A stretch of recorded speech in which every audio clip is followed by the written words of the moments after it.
राम राम सा। मैं एक छोटे से गांव से हूँ। मेरी बोली और लहजे को नज़रअंदाज करके इस ब्लॉग को ज़रूर देखें। उज्जैन महाकाल के दर्शन के बाद हमने ओमकारेश्वर की यात्रा की। नर्मदा मैया की गोद में नाव की सैर का आनंद लिया। उस समय के हर पल को कैमरे में कैद नहीं कर पाई, इसलिए ज़्यादा तस्वीरें नहीं ले सकी, लेकिन भगवान ओमकारेश्वर के दर्शन पाकर मन को जो शांति और सुकून मिला उसे शब्दों में बयां करना आसान नहीं है। नाव की सैर करते हुए कुछ खूबसूरत तस्वीरें ज़रूर खींच पाई, बाकी यादें हमेशा दिल में बसी रहेगी। कहा जाता है कि बहुत समय पहले विंध्य पर्वत को अपने बल और वैभव पर अभिमान हो गया। उसने देव ऋषि नारदा से सुना कि मेरु पर्वत उससे भी अधिक महान माना जाता है। यह सुनकर विंध्य पर्वत ने भगवान शिव को प्रसन्न करने के लिए नर्मदा तट पर कठोर तपस्या शुरू कर दी। कई वर्षों की तपस्या के बाद भगवान शिव प्रकट हुए और विंध्य पर्वत से वर मांगने को कहा। विंध्य पर्वत ने प्रार्थना की कि उसे अद्भुत शक्ति और सामर्थ्य प्राप्त हो। भगवान शिव ने उसे वरदान दिया और भक्तों के कल्याण के लिए वही ज्योतिर्लिंग के रूप में स्थापित हो गए। कहा जाता है कि भगवान शिव के प्रकट होने के बाद दिव्य लिंग दो स्वरूपों में प्रकट हुआ। ओमकारेश्वर जो ओम के दिव्य स्वरूप का प्रतीक है, ममलेश्वर या अमलेश्वर जो शिव के दूसरे स्वरूप के रूप में पूजे जाते हैं। हम दोनों ने भगवान शिव की कृपा से ओमकारेश्वर और ममलेश्वर दोनों के दर्शन अच्छी तरह से किए।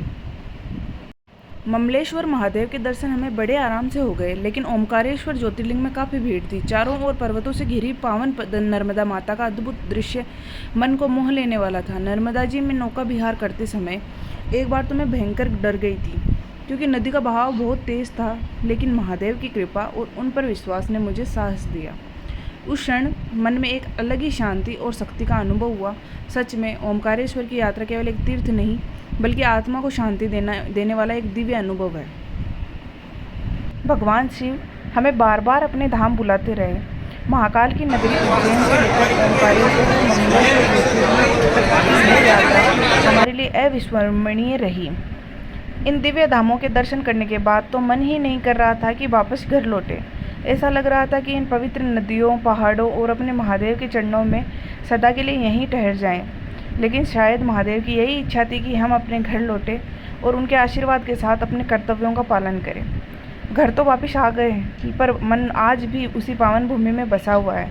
न थकान महसूस हुई, न यात्रा की परेशानी, बस हृदय में महादेव के प्रति प्रेम, अपार शांति और फिर से उनके धाम आने का उत्साह भरा हुआ है। हे महादेव, जैसे आपने इस बार अपने दरबार में बुलाया, वैसे ही बार बार अपने भक्तों को अपने चरणों में स्थान देते रहिए। इस प्रकार महादेव की असीम कृपा से हमारे 2 ज्योतिर्लिंगों के दर्शन पूर्ण हुए। अब मन में एक ही इच्छा है कि भोलेनाथ का आशीर्वाद बना रहे और एक दिन उनके सभी 12 ज्योतिर्लिंगों के दर्शन करने का सौभाग्य प्राप्त हो। बचपन से देखा हुआ यह सपना आज भी मेरे मन में उसी श्रद्धा और विश्वास के साथ जीवित है। मुझे विश्वास है कि जब भी महादेव की इच्छा होगी, वे स्वयं अपने भक्त को बुलाएंगे और अपनी कृपा से ये सपना भी अवश्य पूरा करेंगे। अभी बस उस समय का इंतज़ार है, क्योंकि बिना महादेव की इच्छा के उनके धाम तक कोई नहीं पहुंच सकता। हे महादेव, जैसे आपने महाकालेश्वर और ओमकारेश्वर के दर्शन का सौभाग्य दिया, वैसे ही अपने सभी ज्योतिर्लिंगों के दर्शन का आशीर्वाद भी प्रदान करना। हर हर महादेव। ओम नमः शिवाय। जय मेरे भोलेनाथ की।